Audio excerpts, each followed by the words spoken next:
नमस्कार मित्रांनो. इमॅजिन करा, कल्पना करा, की जर तुम्हाला 8 तास आता काम करावं लागतंय आणि जर कुणी तुम्हाला सांगितलं, की उद्यापासून तुम्हाला 12 तास पर्यंत काम करावं लागेल. तर मग तुमच्यासाठी कुठला वेळ आणि कुठलं तुमचं अस्तित्व आणि कुठलं तुमच्या कुटुंबाला वेळ? तर हा निर्णय घेतलेला आहे महाराष्ट्र सरकारने.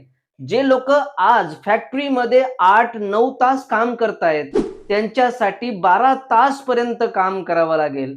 नंबर 2, जे लोक दुकान आणि ऑफिसला काम करतायत, त्यांच्यासाठी 9 तास ऐवजी 10 तासाचा कामाचा वेळ ठरवण्यात आलेला आहे. आणि ही गोष्ट ज्यावेळेस कामगार संघटनेला माहिती पडली, त्यावेळेस सर्वत्र आंदोलन महाराष्ट्रामध्ये सुरू होण्याच्या मार्गावर आहेत. जे लोक मुंबई आणि पुण्यामध्ये काम करतायत, जर त्यांची 8 तासाची ड्युटी असेल तर त्यांना 10 तर 11 तास खर्च करावे लागतात.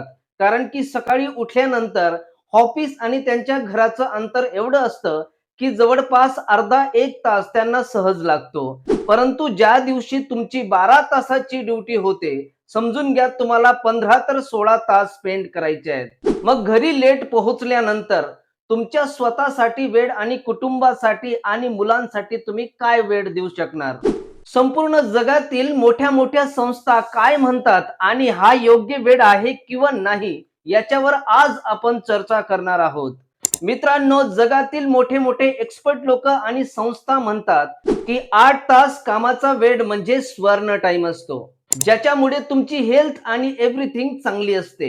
WHO आणि ILO यांच्या अभ्यासाच्या रिसर्चनुसार असं समोर आलेलं आहे की दरवर्षी जगभरातून 7,45,000 लोक मृत्यू पावतात आणि त्याचं कारण असतं ओव्हरवर्किंग आणि त्यांना प्रॉब्लेम असतो हार्ट अटॅकचा. जपानमध्ये कारोशी नावाचा एक शब्द आहे, ज्याचा मीनिंग आहे ओव्हरवर्क.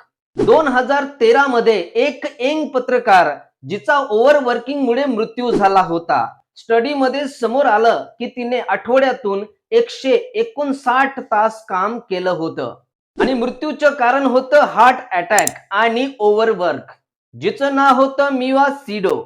चीनमध्ये ही रिसेंटली बहुतेक घटना अशा घडल्या की IT क्षेत्रामध्ये काम करणारे जे इंजिनियर्स वर्कर्स होते, त्यांचा मृत्यू हृदयविकाराने झाला आणि शेकडो लोक याच्यामुळे मृत्यू पावले.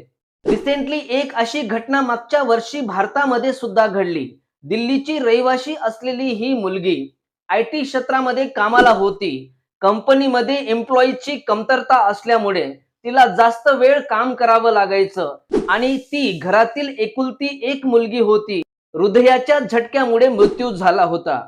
भारतामध्ये देखील गेल्या 10 वर्षात 30% ओव्हरवर्किंग मुळे मृत्यू झाला याची संख्या वाढलेली आहे. मग एवढ्या सगळ्या घटना घडत असूनही सरकार असा निर्णय का घेत असेल? सरकारच्या मते जर कामाचा वेळ आपण जास्त ठेवला तर याचा अर्थ की प्रोडक्टिव्हिटी वाढेल. परंतु जगातील जे प्रोग्रेसिव्ह कंट्रीज आहेत, इन्क्लुडिंग जपान, अमेरिका, या देशांमधल्या मोठ्या मोठ्या ब्रँडेड कंपन्या म्हणतात की जर आपल्याला प्रोडक्टिव्हिटी वाढवायची असेल तर आपल्याला कामाचा वेळ कमी ठेवावा लागेल.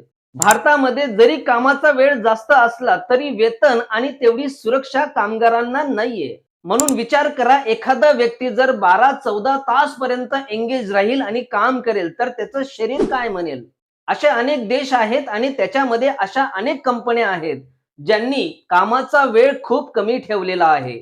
जसं स्वीडनमध्ये मोठ्या मोठ्या ज्या ब्रँडेड कंपन्या आहेत, त्या कंपन्यांनी कामाचा वेळ फक्त 6 तास ठेवलेला आहे. जपानमध्ये मायक्रोसॉफ्ट कंपनीने आठवड्याला जसे आपल्याकडे 6 दिवस काम करावे लागतात, तसंच त्या ठिकाणी 4 दिवसांचा आठवडा ठेवण्यात आलेला आहे.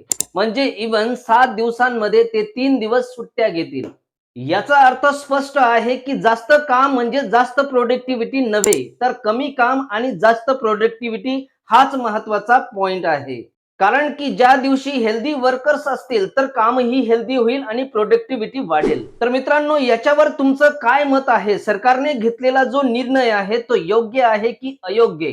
याच्यावर तुमचं काय मत आहे? कमेंट सेक्शन मध्ये नक्की कळवा.